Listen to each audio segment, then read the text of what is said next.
Hi everybody, thanks for joining us today. Today I'm going to be showing you how to make your very own homemade toothpaste. My mother and I have been using it for a little while now, and what I really enjoy about it the most is how clean my teeth feel.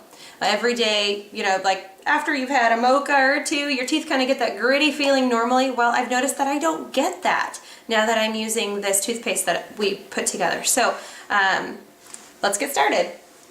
So our ingredients today, I have them all pre-measured so that it's a lot faster for us to go through the process. And what we have here is calcium powder, xylitol powder, baking powder, bentonite clay, some pre-melted coconut oil, a jar to put it in when we're done, trace minerals. This helps with remineralizing your teeth or getting some good minerals in there, and then Thieves. And we're using the Young Living Essential Oil Thieves today. So Thieves is really beneficial because it has a lot of antibacterial properties, and that's good for you to have in your mouth. You want that good oral health. So one of the things to make note is when you are making your toothpaste, these powders are pretty fine and you don't want to be breathing them in. So just be careful not to stir up a lot of dust in the air, or some people actually use a face mask when they're making this toothpaste, just to make sure they don't get any powder in their lungs. So first we take our calcium powder and we go ahead and pour that in. Then our xylitol powder, and you might be asking why xylitol powder? Why would we add that to a toothpaste? Well, for one, sometimes the essential oils or the trace minerals can have kind of a bitter qualities to the flavor. I've used peppermint before, and that definitely does have a little bit of a bitter taste, and the xylitol helps to cut that down. Xylitol is also known to be beneficial for your oral health. So yes, you're adding a sweetener, but it happens to be a good one. So and then we add our baking powder, and I'm going to carefully add our coconut oil. Get every last bit of that out.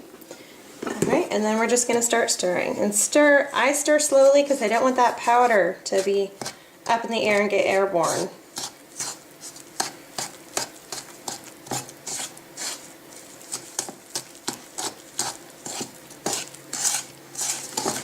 So we're getting mixed up here. We're getting pretty close to the point where I'll put the bentonite clay in.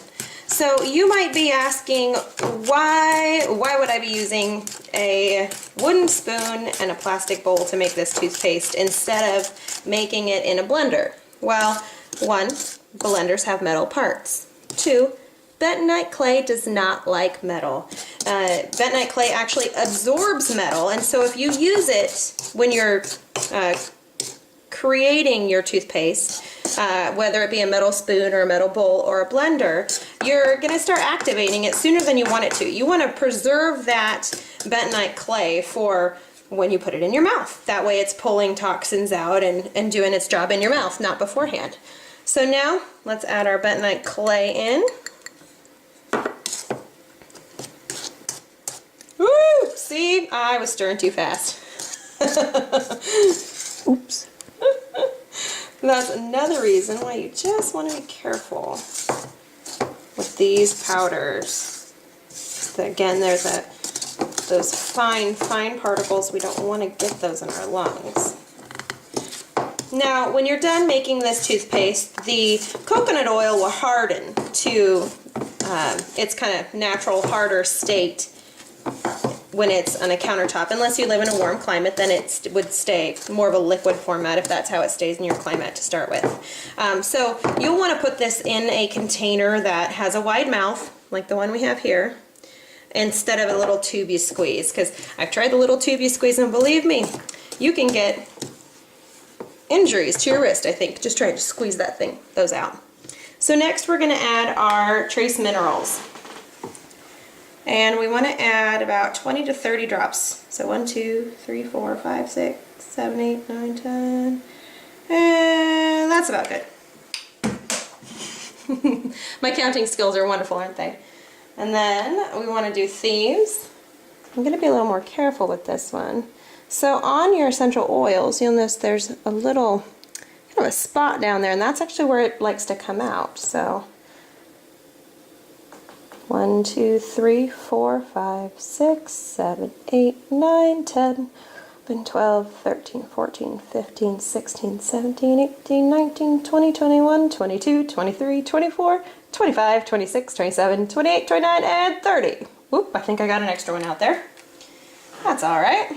All right, now that we have those in here, we're gonna stir it in. Notice it's starting to get a little thicker already. Ooh, love the smell of that Thieves. It's almost like a mixture between a chai tea and Christmas all at the same time.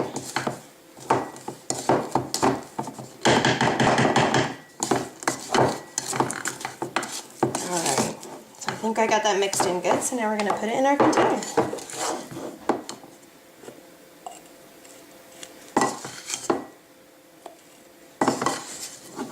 And so what we do is we just keep this container in our bathroom beside the sink, and when it's time, we open it up, and you can either just stick your toothpaste or toothbrush straight down in it and scoop some out on your toothbrush, and you'll want to use about the same amount as you would for brushing your teeth. You might find that you're tempted to use a little bit more because the coconut oil will liquefy with the heat of your mouth, and it will almost feel like there's nothing in your mouth because it's such a fine,